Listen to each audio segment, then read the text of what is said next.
Steve. They're old as hell, we do believe, but crazy as two loons they'll always be.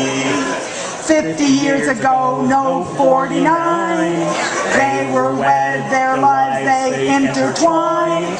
Hard to understand how they survived. They were kids back then, they're still kids today.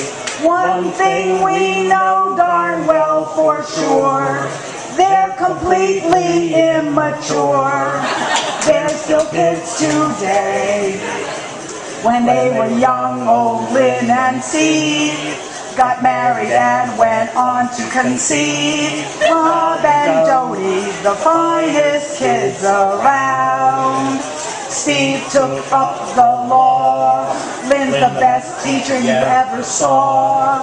Poughkeepsie will not ever be the same. They were kids back then, they're still kids today. One thing we know darn well for sure, they're completely immature.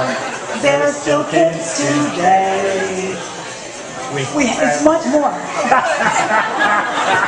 We have some friends named Steve and Lynn. Midlife she resumed the violin.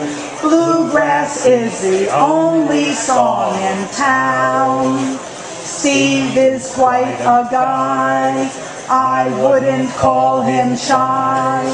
We always knew that he was ADD. That's the second message of ADD today.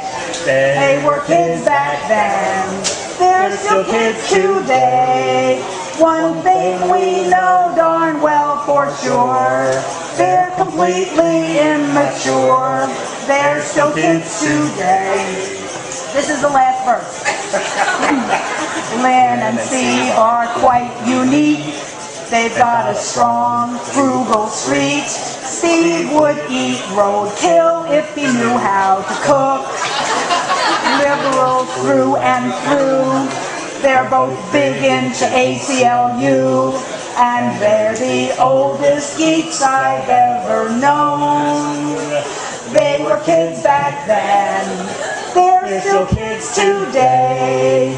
One thing we know darn well for sure, they're completely immature.